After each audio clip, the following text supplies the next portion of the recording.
नमस्कार, मैं हूं सत्यपाल और आप देख रहे हैं CWB हिंदी न्यूज। शक संवत 1948 विक्रम संवत 2083 आज ज्येष्ठ मास के शुक्ल पक्ष की 10वीं तिथि और दिन बुधवार है। तदनुसार अंग्रेजी तारीख 24 जून सन 2026। आज यानी 24 जून को महारानी दुर्गावती बलिदान दिवस है। भारत की वीरांगना महारानी दुर्गावती साल 1564 में मुगलों से जंग के दौरान आज ही के दिन यानी 24 जून को शहीद हुई थी। सबसे पहले आज की सुर्खियां। हरियाणा के 4 जिलों में बारिश, कल से प्री मानसून होगा active. Haryana date of birth verification नहीं करवाई गई तो पेंशन लाभ रुकेंगे, लोगों के मोबाइल पर आए मैसेज। हरियाणा में जमीन रजिस्टर के साथ अब इंतकाल भी होगा ऑटोमेटिक, पटवारी के चक्करों से मिलेगी राहत, बताएंगे पूरी खबर। लागू होने से पहले ही हरियाणा सरकार की प्रस्तावित नई शिक्षक तबादला नीति का विरोध होना हुआ शुरू। हरियाणा राजस्थान के बीच यमुना जल पर बनी सहमति, शेखावाटी को मिलेगा पानी। मानसून 12 दिन लेट मुंबई पहुंचा, झमाझम बारिश जारी, इसी हफ्ते पहुंच जाएगा MP व UP। जनता के बीच जाएंगे विधायक, गांव-गांव से तैयार होगा विकसित हरियाणा का रोड मैप। हरियाणा में नहीं चेते बिजली उपभोक्ता, बिजली बिल नहीं भरने पर अब संपत्ति होगी कुर्क, तहसीलदार कार्यालय पहुंचाई गई नोटिस। CUET UG 2026 रिजल्ट जारी, 15.6 लाख स्टूडेंट्स ने दिया था एग्जाम, 22 स्टूडेंट्स ने 100% स्कोर किया। वैभव सूर्यवंशी को टीम इंडिया की 3 नंबर जर्सी मिली, आयरलैंड इंग्लैंड दौरे पर हुए रवाना। हरियाणा में डेपुटेशन पर तैनात शिक्षकों की अवधि बढ़ाई, 30 सितंबर की ट्रांसफर ड्राइव पूरी होने तक नहीं हटेंगे। NHM अनुभव को नजरअंदाज करना गलत, हाईकोर्ट ने भर्ती परीक्षा परिणाम आंशिक रूप से किया रद्द। हरियाणा में नए पटवार सर्कल बनाने में देरी, भू अभिलेख निदेशालय नाराज, 23 जिलों के DC से मांगी रिपोर्ट। हरियाणा की 1200 राइस मिलों का होगा फिजिकल वेरिफिकेशन, स्टॉक में गड़बड़ी पर होगी कार्रवाई। वृंदावन के संतों के दरबार पहुंची हरियाणवी सिंगर रेणुका पवार, बोली जल्द हरियाणवी में आएंगे भजन। और राम मंदिर चढ़ावा चोरी की रिपोर्ट SIT ने सरकार को सौंपी, 20 पेज की रिपोर्ट में FIR और ट्रस्ट को दोबारा गठित करने की सिफारिश। और अब खबरें विस्तार से। हरियाणा में मंगलवार को मौसम बदल गया। पहले सिरसा के डबवाली में सुबह बारिश हुई तो वहीं दोपहर को गुरुग्राम, नूंह और नारनौल में धूल भरी आंधी चली। वहीं रेवाड़ी, गुरुग्राम, रोहतक और भिवानी में तेज बारिश हुई। मौसम विज्ञान केंद्र चंडीगढ़ ने शाम 4 बजे तक के लिए महेंद्रगढ़, चरखी दादरी, गुरुग्राम, रेवाड़ी और भिवानी के आसपास के इलाकों में हल्की से मध्यम बारिश का अलर्ट जारी किया था। वहीं प्रदेश में सबसे अधिक तापमान रोहतक में यानी 39.1 डिग्री सेल्सियस रिकॉर्ड किया गया और सबसे कम न्यूनतम तापमान भिवानी में 21.5 डिग्री सेल्सियस रिकॉर्ड किया गया। मौसम विभाग का कहना है कि 25 जून से यानी कल से प्री मानसून एक्टिव हो जाएगा। हरियाणा के सिरसा में सुबह बारिश हुई तो दिल्ली चंडीगढ़ बेल्ट पर सुबह से ही तेज धूप छाई रही। आज गुरुग्राम, फरीदाबाद, पलवल और नूंह में कहीं कहीं हल्की बारिश की संभावना मौसम विभाग ने व्यक्त की है। हरियाणा में जमीन की रजिस्ट्री कराने वाले लोगों को अब म्यूटेशन यानी कि इंतकाल दर्ज करवाने के लिए पटवारी और तहसील कार्यालयों के बार बार चक्कर नहीं लगाने पड़ेंगे। राज्य सरकार ने राजस्व विभाग के सॉफ्टवेयर को अपडेट कर नई व्यवस्था लागू कर दी है। इसके तहत रजिस्ट्री होते ही अब म्यूटेशन की प्रक्रिया यानी इंतकाल की प्रक्रिया अपने आप ही शुरू हो जाएगी। सरकार ने पोर्टल पर ऑटो म्यूटेशन का विशेष ऑप्शन जोड़ दिया है। अब पेपरलेस रजिस्ट्री पूरी होने के साथ ही संबंधित फाइल म्यूटेशन प्रक्रिया में स्वतः यानी अपने आप ही शामिल हो जाएगी। इससे लोगों का समय बचेगा और सरकारी कार्यालयों के चक्कर लगाने की परेशानी कम होगी। साथ ही इंतकाल के लंबित मामलों को भी तेजी से निपटाया जा सकेगा। फिलहाल इस तकनीक की जिला स्तर पर समीक्षा की जा रही है। इसके बाद अधिकारियों और कर्मचारियों की जवाबदेही भी तय की जाएगी। नई व्यवस्था में समय सीमा भी निर्धारित की गई है। रजिस्ट्री होते ही संबंधित फाइल सीधे पटवारी के लॉगिन पर पहुंच जाएगी। पटवारी को 3 दिनों के भीतर फाइल पर कार्रवाई कर उसे आगे बढ़ाना होगा। यदि निर्धारित समय में पटवारी ने कार्रवाई नहीं की है तो यह फाइल कानूनगो के पास अपने आप ही ट्रांसफर हो जाएगी। कानूनगो को इस पर निर्णय लेने के लिए भी केवल 3 दिन का समय मिलेगा। यदि कानूनगो स्तर पर भी कार्रवाई लंबित रहती है तो फाइल CRO के पास पहुंच जाएगी। CRO को फाइल का निपटारा करने के लिए 10 दिन का समय दिया जाएगा। यदि निर्धारित अवधि तक कोई भी कार्रवाई नहीं होती है तो अपने आप ही 16वें दिन सिस्टम स्वयं इंतकाल दर्ज कर देगा। हरियाणा के लोगों को मोबाइल पर आ रहे मैसेज ने अचानक से चिंताएं बढ़ा दी हैं, खासकर उनकी जो बुढ़ापा पेंशन समेत अन्य सरकारी योजनाओं का लाभ ले रहे हैं। ये मैसेज हरियाणा सरकार के परिवार पहचान प्राधिकरण की ओर से भेजे जा रहे हैं। प्राधिकरण के स्टेट कोऑर्डिनेटर डॉक्टर सतीश खोला ने बताया कि मुख्यमंत्री की समीक्षा बैठक में कहा गया था कि उम्र की वेरिफिकेशन जैसे पेंडिंग मामलों का निपटारा 3 महीने के भीतर किया जाए। बुजुर्गों की चिंता इसलिए भी बढ़ गई है क्योंकि इसी साल फरवरी में भी इनकम वेरिफिकेशन के चलते तकरीबन 70,000 बुढ़ापा पेंशन रोक दी गई थी। तब विपक्ष ने इसे मुद्दा बना लिया था। सीएम नायब सिंह सैनी को विधानसभा में स्पष्ट करना पड़ा था कि किसी की पेंशन नहीं रुकेगी, वेरिफिकेशन चलती रहेगी। जिन लोगों की डेट ऑफ बर्थ की वेरिफिकेशन अभी तक नहीं हो पाई है और वे सरकार की किसी भी योजना का लाभ ले रहे हैं, तो उन्हीं को ये एसएमएस भेजकर सूचना दी जा रही है। परिवार पहचान प्राधिकरण ने ऐसे लोगों को 30 दिन का समय दिया है। आपको यहाँ पर बता दें कि आप वेरिफिकेशन किस प्रकार से करवा सकते हैं। तो इसके 2 तरीके उपलब्ध करवाए गए हैं। पहला ये ऑनलाइन यानी कि परिवार पहचान पोर्टल यानी मेरा परिवार हरियाणा.gov.in पर लॉगिन करें और आवश्यक दस्तावेजों को अपलोड कर दें। दूसरा ऑफलाइन माध्यम से, तो संबंधित जिले के एडीसी ऑफिस में जाकर आप संपर्क करके दस्तावेज वहां पर भी जमा करवा सकते हैं। हरियाणा सरकार की प्रस्तावित नई शिक्षक तबादला नीति का लागू होने से पहले ही शिक्षक संगठनों ने इसका विरोध करना शुरू कर दिया है। विभिन्न शिक्षक व कर्मचारी संगठनों ने नीति के कई प्रावधानों पर आपत्ति जताते हुए सरकार से संशोधन की मांग उठा ली है। उनका कहना है कि आपत्तियों का समाधान नहीं किया गया तो तबादला प्रक्रिया को लेकर व्यापक असंतोष पैदा हो सकता है। शिक्षक संगठनों की सबसे बड़ी आपत्ति फीडर कैडर के अनुभव को अंक न दिए जाने पर है। उनका कहना है कि पदोन्नति से पहले वर्षों तक दी गई सेवाओं को नजरअंदाज करना शिक्षकों के अनुभव और योगदान का अनादर है। इसी तरह पदोन्नति के बाद केवल वर्तमान पद का अनुभव गिने जाने पर भी सवाल उठाए गए हैं। संगठनों का तर्क है कि 20 से 30 साल तक की कुल सेवा देने वाले कर्मचारी अनुभव अंकों में पीछे चले जाएंगे। इसके अलावा कपल केस में दोनों कर्मचारियों को अंक देने की भी मांग उठाई गई है। तर्क दिया गया है कि यदि पति पत्नी दोनों सरकारी सेवा में हैं तो दोनों को समान लाभ मिलना चाहिए। साथ ही 40 वर्ष से अधिक आयु की अविवाहित महिला कर्मचारियों को विशेष अंक नहीं दिए जाने पर भी आपत्ति दर्ज करवाई गई है। शिक्षकों ने वार्षिक परीक्षा परिणामों को तबादला प्रक्रिया में वरीयता नहीं मिलने को भी बड़ी कमी बताया है। मांग की गई है कि बेहतर शैक्षणिक परिणाम देने वाले शिक्षकों को प्रोत्साहन अवश्य मिलना चाहिए। वहीं माध्यमिक शिक्षा निदेशक जितेंद्र दहिया के मुताबिक न्यायालय के निर्देश अनुसार नीति में संशोधन किया गया है। अभी बदलाव की कोई गुंजाइश नहीं है, लेकिन भविष्य में कभी नीति में किसी तरह का बदलाव होने पर आपत्तियों पर विचार किया जाएगा।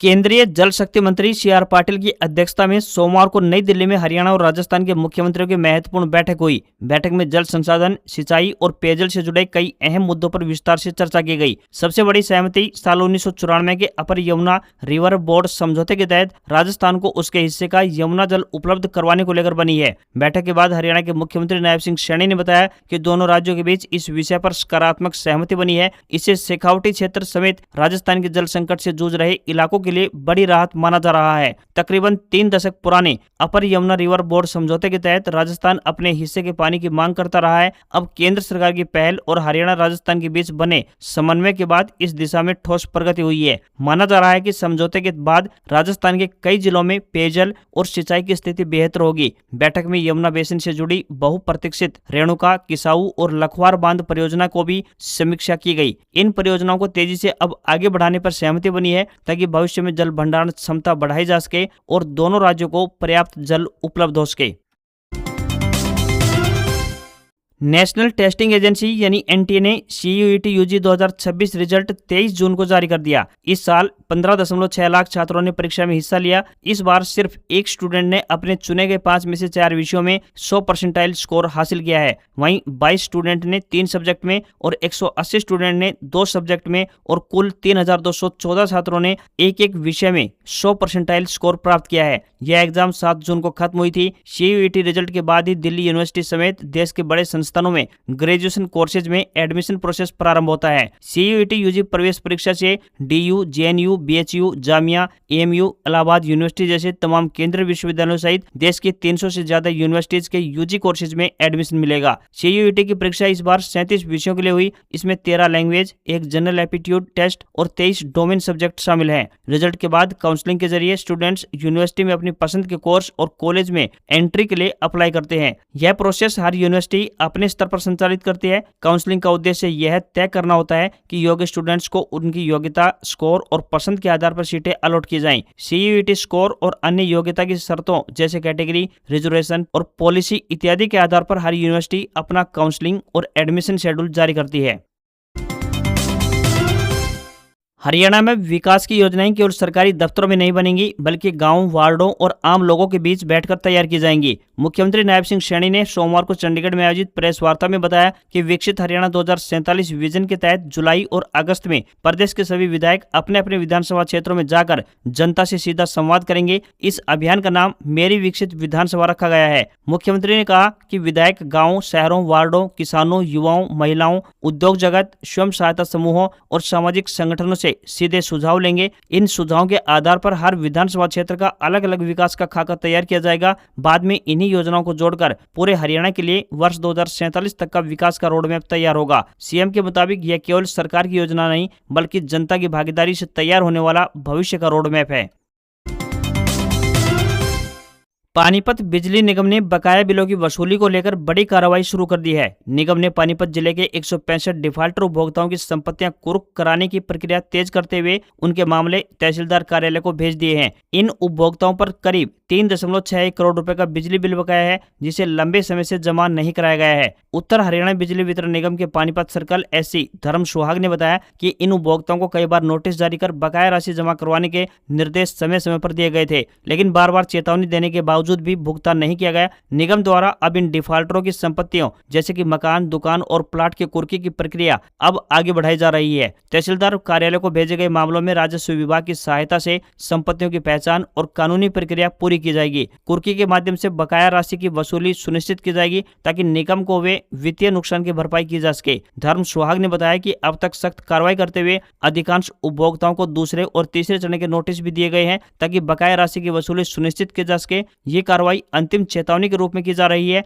यदि बकायेदार जल्द ही अपनी बकाया राशि जमा नहीं करवाते हैं तो उनकी संपत्तियों को नियमों के अनुसार कुर्क कर नीलामी की प्रक्रिया भी अपनाई जा सकती है। साथ ही उपभोक्ताओं से अपील भी की गई है कि समय रहते अपने बिलों का भुगतान अवश्य करें ताकि उन्हें किसी प्रकार की कानूनी कार्रवाई का सामना न करना पड़े। हरियाणा में मल्टीपर्पज हेल्थ वर्कर यानी MPHW पुरुष भर्ती मामले में पंजाब एंड हरियाणा हाईकोर्ट ने महत्वपूर्ण फैसला सुनाते हुए स्वास्थ्य विभाग और हरियाणा कर्मचारी चयन आयोग को बड़ा झटका दिया है। बता दें कि राष्ट्रीय स्वास्थ्य मिशन यानी NHM के तहत कार्यरत कर्मचारियों के अनुभव को केवल पदनाम अलग होने के आधार पर नजरअंदाज नहीं किया जा सकता। मामले की सुनवाई करते हुए जस्टिस संदीप मोदगिल की अदालत ने अधिकारियों को निर्देश दिए हैं कि याचिकाकर्ताओं के अनुभव अंक जोड़कर मेरिट सूची की दोबारा से गणना की जाए। साथ ही भर्ती प्रक्रिया में उनके अनुभव को उचित महत्व दिया जाए। ये मामला साल 2015 में जारी MPHW पुरुष भर्ती विज्ञापन से जुड़ा हुआ है। याचिकाकर्ताओं का कहना था कि उन्होंने राष्ट्रीय स्वास्थ्य मिशन के तहत STS और पैरामेडिकल वर्कर के रूप में लंबे समय तक कार्य किया है। इसके बावजूद भर्ती प्रक्रिया के दौरान उन्हें अनुभव के अंक नहीं दिए गए, जिससे उनकी मेरिट लिस्ट प्रभावित हुई है। 52 गज का दामन और चटक मटक जैसे सुपरहिट गीतों से सुर्खियां बटोरने वाली हरियाणवी सिंगर रेणुका पवार एक बार फिर से चर्चा में है। रेणुका पवार अगले महीने 1 माह के लिए USA भी जाने वाली हैं, जहां वे हरियाणवी गीतों के माध्यम से लाइव परफॉर्मेंस देंगी। उनके 5 अलग अलग लोकेशन पर लाइव शो होंगे। वे वृंदावन में धार्मिक यात्रा पर रही। इस दौरान उन्होंने प्रसिद्ध कथावाचक देवी चित्रलेखा देवकीनंदन ठाकुर, अनिरुद्ध आचार्य से आशीर्वाद लिया। देवी चित्रलेखा के साथ जहां उन्होंने गौ सेवा की, तो वहीं देवकीनंदन ठाकुर ने उनके साथ एक गीत गाने की इच्छा जताई। अनिरुद्ध आचार्य ने उन्हें इसी प्रकार हरियाणवी संस्कृति को आगे बढ़ाने और अच्छे कंटेंट के माध्यम से संस्कृति को बदनाम होने से भी बचाने की सलाह दी। इस दौरान रेणुका पवार एक ऐसे तटीय स्थान पर पहुंची जिसके बारे में मान्यता है कि वहां आज भी कलयुग का प्रभाव नहीं है और पुरानी संस्कृति की झलक देखने को मिलती है। रेणुका ने वहां भजन सुने और आध्यात्मिक वातावरण का अनुभव किया। इसके बाद उन्होंने राधा वल्लभ मंदिर में भी दर्शन किए और पूजा अर्चना की। बता दें कि रेणुका पवार का जन्म वर्ष 2002 में उत्तर प्रदेश के बागपत जिले के खेकड़ा क्षेत्र में हुआ था। उनका परिवार आज भी गांव में रहता है, जबकि रेणुका इन दिनों चंडीगढ़ में रह रही है। उन्होंने बागपत से ग्रेजुएशन की है। रेणुका पवार को संगीत विरासत में नहीं मिला, बल्कि बचपन से उन्हें स्टेज पर गाने का शौक था। उनके भाई ने उन्हें लगातार प्रोत्साहित किया। साल 2020 में उनका सुपरहिट हरियाणवी सॉन्ग 52 गज का दामन यूट्यूब पर रिलीज हुआ। इस गाने ने रेणुका पवार को देश भर में लोकप्रियता दिलाई। गीत में अभिनय करने वाले कलाकार प्रांजल दहिया और अमन जाजी को भी इससे बड़ी पहचान मिली। इस गीत को मुकेश जाजी ने लिखा था। यह गाना लगातार 12 हफ्ते तक यूट्यूब पर नंबर 1 स्थान पर बना रहा और 1 बिलियन व्यूज तक सबसे तेज पहुंचने वाला भारतीय म्यूजिक वीडियो भी बना।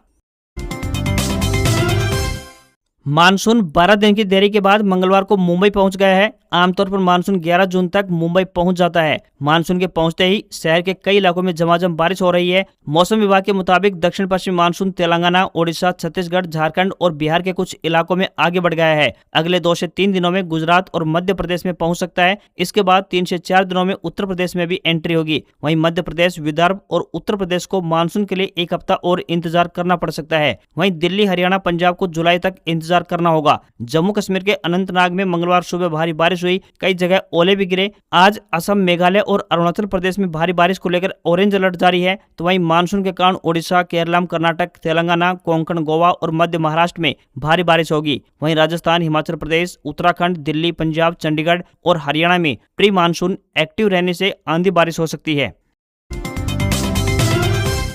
सीकर में विश्व प्रसिद्ध खाटू श्याम जी मंदिर में निर्जला एकादशी पर आने वाले श्रद्धालुओं की भारी भीड़ को देखते हुए रेलवे ने विशेष इंतजाम किए हैं। यात्रियों की सुविधा को देखते हुए रेलवे स्पेशल ट्रेनें शुरू करने जा रहा है। उत्तर पश्चिमी रेलवे की सीनियर मैनेजर पूजा मित्तल ने बताया कि स्पेशल ट्रेनें चलने से रेगुलर ट्रेनों पर ट्रैफिक लोड अधिक नहीं बढ़ेगा। खाटू श्याम जी से पहले रिंगस रेलवे स्टेशन पर रेलवे पुलिस फोर्स यानी आरपीएफ के 50 सुरक्षा कर्मी बढ़ा दिए हैं। बता दें कि ट्रेन नंबर 09633 व 09634 Rewari rings Rewari special train Rewari से 26 जून और रिंगस से 27 जून को भी चलेगी। इसी प्रकार ट्रेन नंबर 09637 व 09638 Rewari rings Rewari special train Rewari और रिंगस से 24, 26 व 29 जून को चलेगी। हरियाणा की तरफ से खाटू श्याम आने वाले भक्तों के लिए 25 से 28 जून तक स्पेशल ट्रेनें चलेंगी। Train number 04737 Bhiwani ढेरका Balaji special train 25 जून से 28 जून तक भिवानी से रात 12:15 बजे रवाना होकर अगले दिन सुबह 7:05 पर ढेरका बालाजी पहुंचेगी। ये स्पेशल ट्रेन रास्ते में चरखी दादरी, झाड़ली, कोसली, जाटूसाना, रेवाड़ी, कुंड, अटेली, नारनौल, निजामपुर, डाबला, माउंडा, नीम का थाना, कांवट, श्री माधोपुर, रिंगस,